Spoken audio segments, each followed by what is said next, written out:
right. It's Frankenstein, Volume 3, Chapter 7, the last chapter of the novel. Frankenstein's lost everybody. The creation was there on his wedding night, killed Elizabeth. Dad's dead. Ernest is going to go be a farmer or something, but here we are, last chapter. Victor Frankenstein speaking.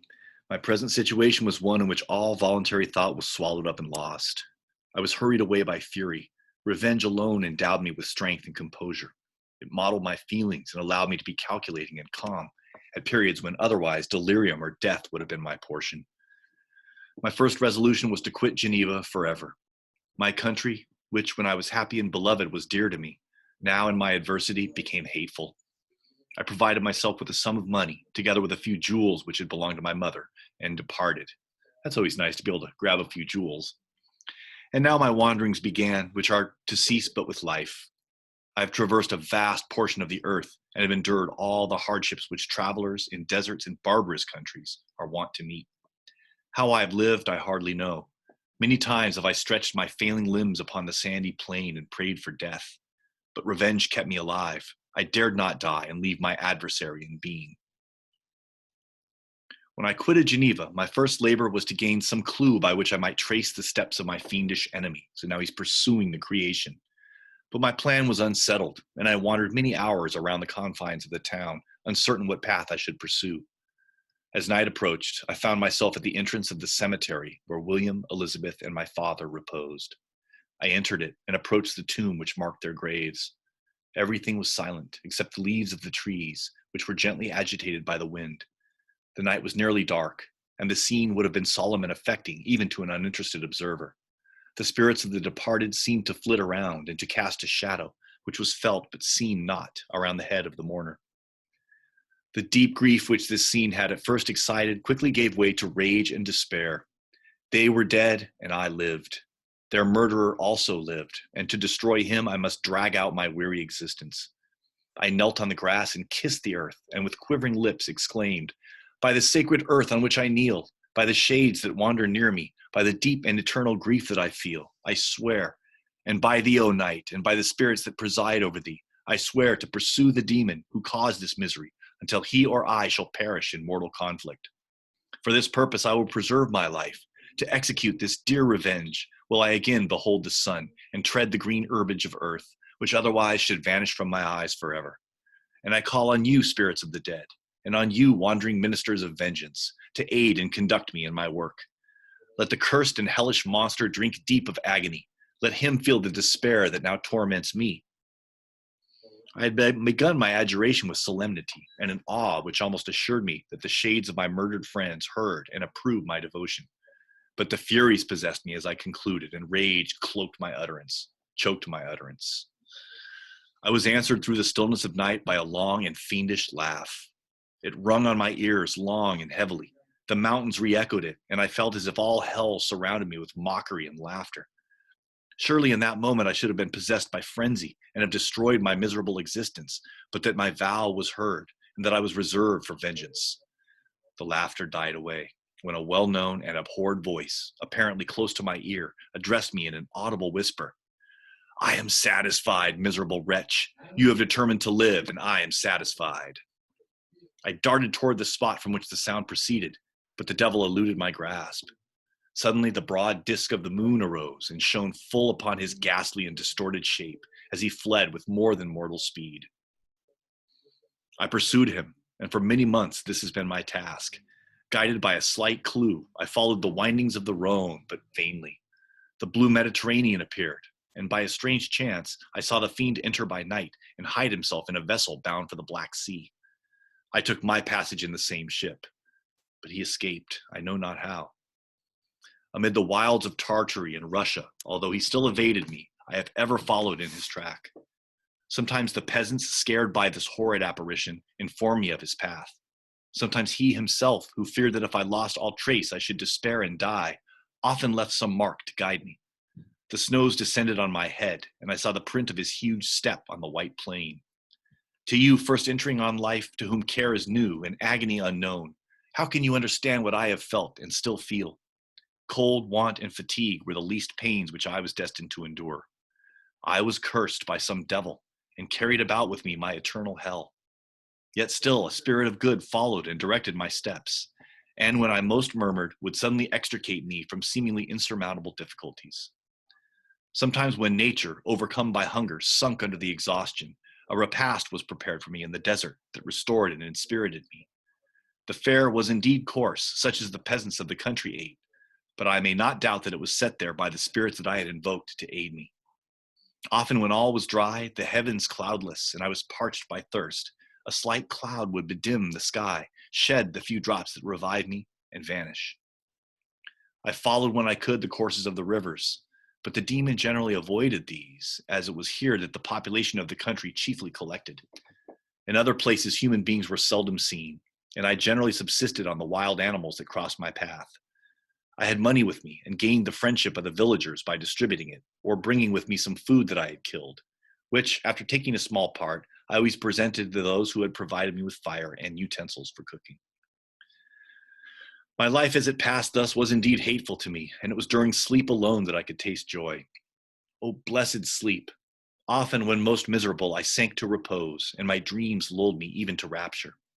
The spirits that guarded me had provided these moments, or rather hours, of happiness, that I might retain strength to fulfill my pilgrimage. Deprived of this respite, I should have sunk under my hardships. During the day, I was sustained and inspirited by the hope of night. For in sleep, I saw my friends, my wife, and my beloved country. Again, I saw the benevolent countenance of my father, heard the silver tones of my Elizabeth's voice, and beheld Clerval enjoying health and youth. Often, when wearied by a toilsome march, I persuaded myself that I was dreaming until night should come, and that I should then enjoy reality in the arms of my dearest friends.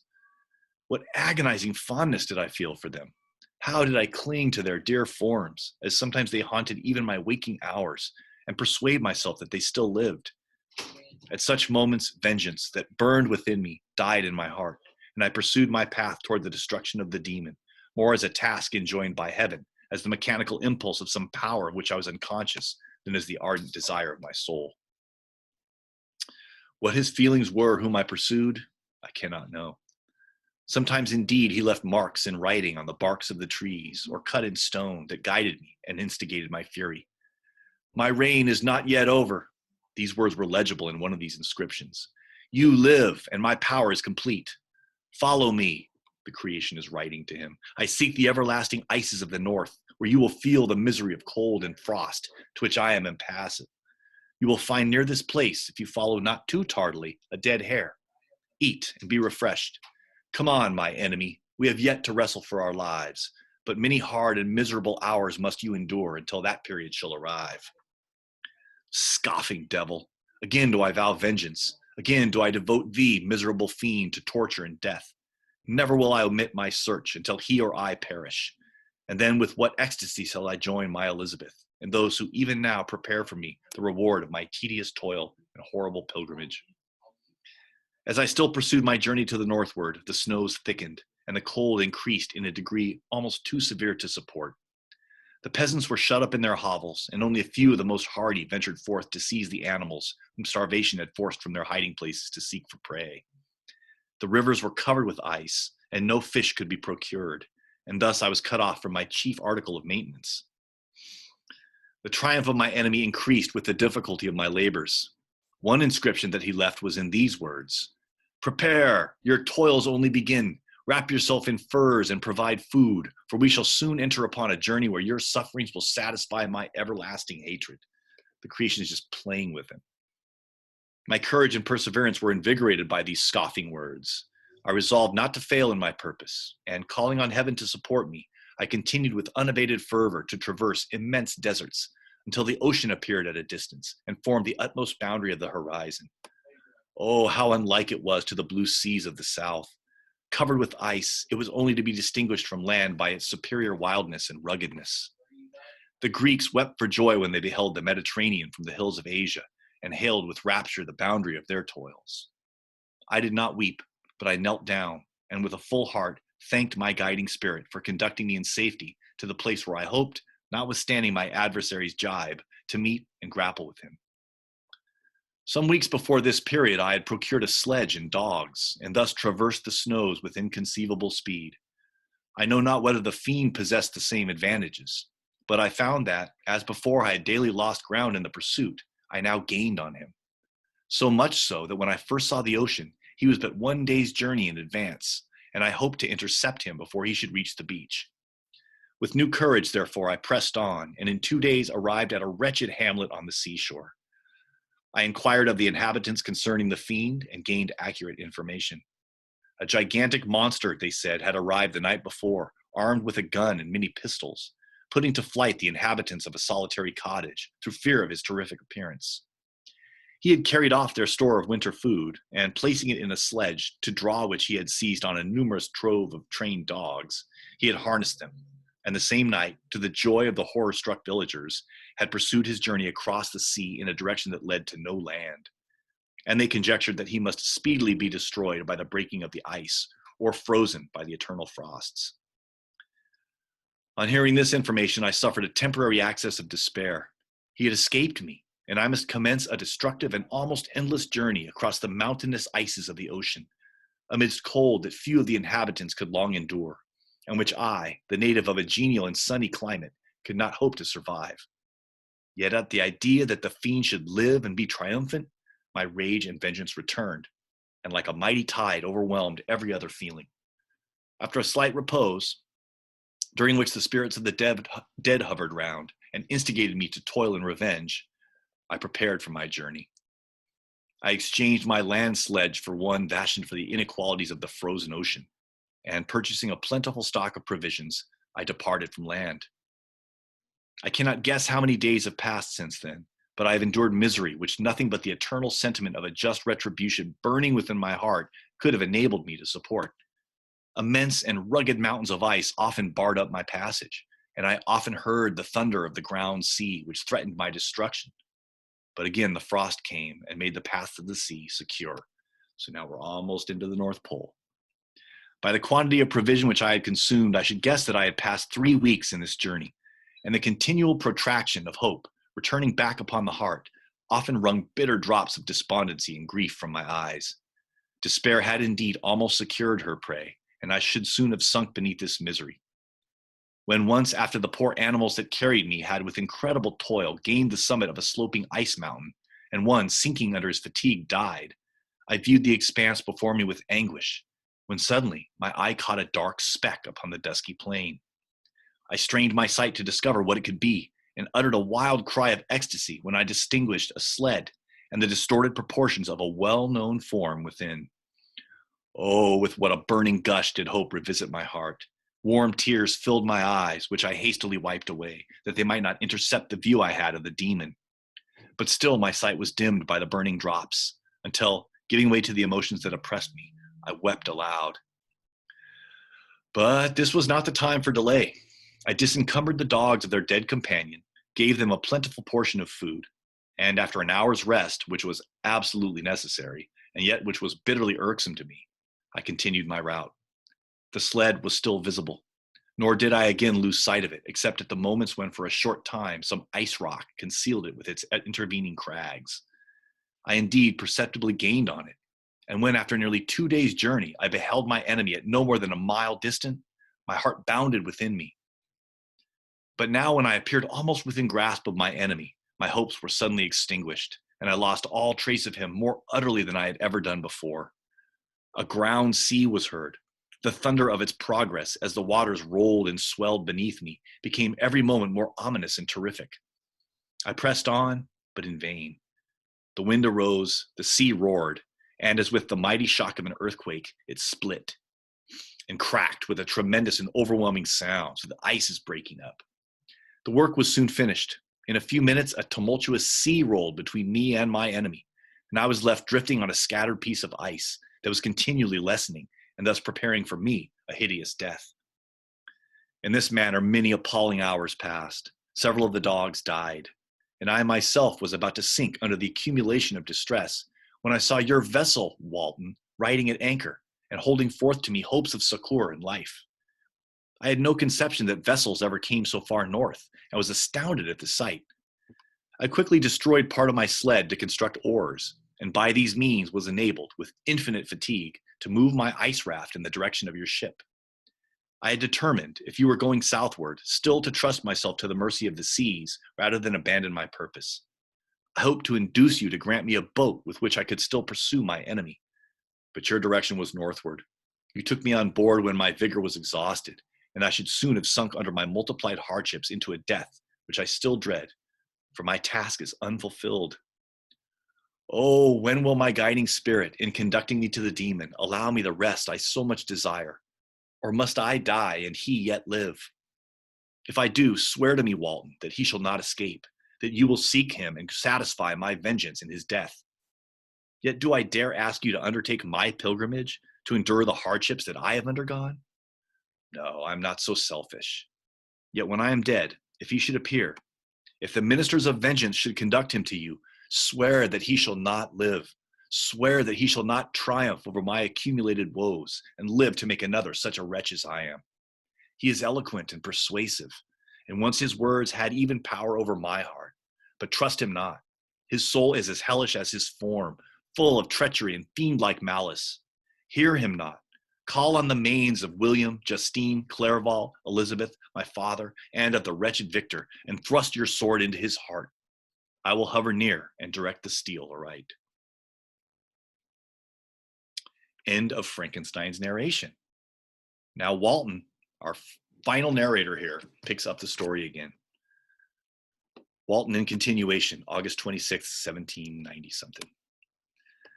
You have read this strange and terrific story, Margaret. Remember, Margaret is Walton's sister who he's writing to.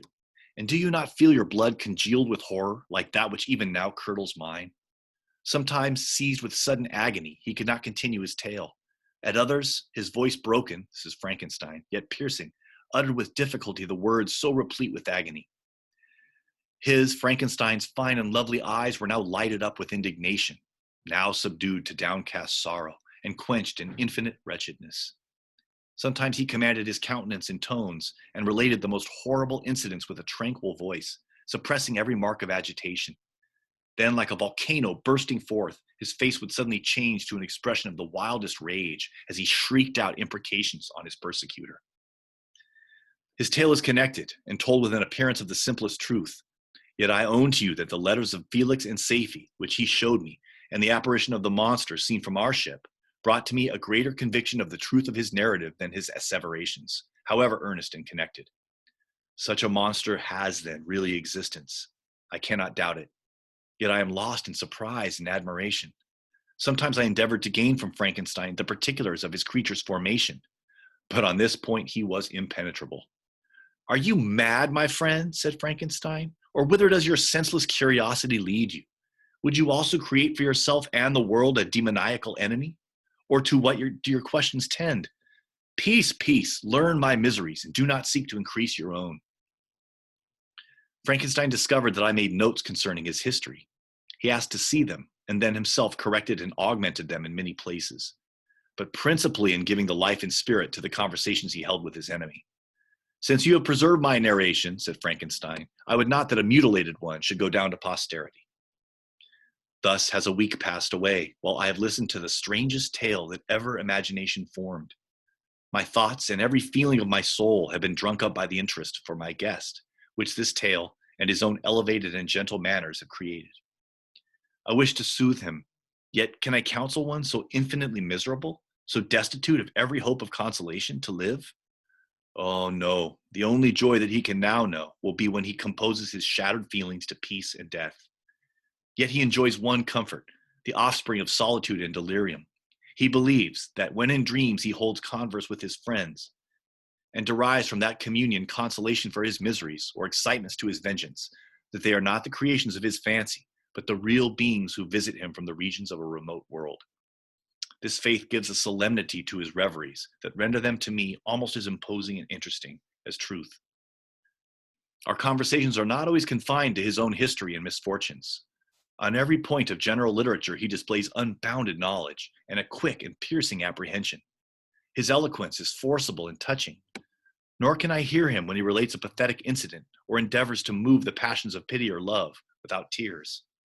What a glorious creature must he have been in the days of his prosperity, when he is thus noble and godlike in ruins. He seems to feel his own worth and the greatness of his fall. When younger, said he, I felt as if I were destined for some great enterprise. This is Frankenstein. My feelings are profound, but I possessed a coolness of judgment that fitted me for illustrious achievements. This sentiment of the worth of my nature supported me when others would have been oppressed, for I deemed it criminal to throw away in useless grief those talents that might be useful to my fellow creatures. When I reflected on the work I had completed, no less a one than the creation of a sensitive and rational animal, I could not rank myself with the herd of common projectors. But this feeling, which supported me in the commencement of my career, now serves only to plunge me lower in the dust. All my speculations and hopes are as nothing, and like the archangel who aspired to omnipotence, I am chained in an eternal hell. My imagination was vivid, yet my powers of analysis and application were intense. By the union of these qualities, I conceived the idea and executed the creation of a man. Even now, I cannot recollect without passion my reveries while the work was incomplete. I trod heaven in my thoughts, now exulting in my powers, now burning with the idea of their effects. From my infancy, I was imbued with high hopes and a lofty ambition. But how am I sunk? Oh, my friend, if you had known me as I once was, you would not recognize me in this state of degradation. Despondency rarely visited my heart. A high destiny seemed to bear me on until I fell, never again to rise. Walton says, must I then lose this admirable being? I have longed for a friend. I have sought one who would sympathize with and love me. Behold, on these desert seas I have found such a one. But I fear I have gained him only to know his value and lose him. I would reconcile him to life, but he repulses the idea. I thank you, Walton, Frankenstein says, for your kind intentions towards so miserable a wretch. But when you speak of new ties and fresh affections, think you that any can replace those who are gone? Can any man be to me as Clerval was, or any woman another Elizabeth? Even where the affections are not strongly moved by any superior excellence, the companions of our childhood always possess a certain power over our minds, which hardly any later friend can obtain. They know our infantine dispositions, which, however they may be afterwards modified, are never eradicated, and they can judge of our actions with more certain conclusions as to the integrity of our motives. A sister or a brother can never, unless indeed such symptoms have been shown early, suspect the other of fraud or false dealing, when another friend, however strongly he may be attached, may, in spite of himself, be invaded with suspicion. But I enjoyed friends, dear not only through habit and association, but from their own merits. And wherever I am, the soothing voice of my Elizabeth and the conversation of Clerval will be ever whispered in my ear. They are dead, and but one feeling in such a solitude can persuade me to preserve my life. If I were engaged in any high undertaking or design, fraught with extensive utility to my fellow creatures, then could I live to fulfill it. But such is not my destiny. I must pursue and destroy the being to whom I gave existence. Then my lot on earth will be fulfilled, and I may die. September 2nd. My beloved sister, Walton again, I write to you, encompassed by peril, and ignorant whether I am ever doomed to see again dear England and the dearer friends that inhabit it. I am surrounded by mountains of ice which admit of no escape and threaten every moment to crush my vessel. The brave fellows whom I have persuaded to be my companions look towards me for aid, but I have none to bestow. There's something terribly appalling in our situation, yet my courage and hopes do not desert me. We may survive, and if we do not, I will repeat the lessons of my Seneca and die with a good heart. Yet what, Margaret, will be the state of your mind? You will not hear of my destruction, and you will anxiously await my return. Years will pass, and you will have visitings of despair, and yet be tortured by hope. Oh, my beloved sister, the sickening failings of your heartfelt expectations are, in prospect, more terrible to me than my own death. But you have a husband and lovely children. You may be happy. Heaven bless you and make you so. My unfortunate guest regards me with the tenderest compassion. He endeavors to fill me with hope and talks as if life were a possession which he valued. He reminds me how often the same accidents have happened to other navigators who have attempted this sea, and in spite of myself, he fills me with cheerful auguries. Even the sailors feel the power of his eloquence. When he speaks, they no longer despair. He rouses their energies, and while they hear his voice, they believe these vast mountains of ice are molehills, which will vanish before the resolutions of man. These feelings are transitory. Each day's expectation delayed fills them with fear, and I almost dread a mutiny caused by this despair. A mutiny is when the sailors rise up against the captain and take over the ship. So now Walton has to deal with the possibility of a rebellion on the boat. All right. The last installment will be these last 10 pages of this chapter, but I'm going to pause this now.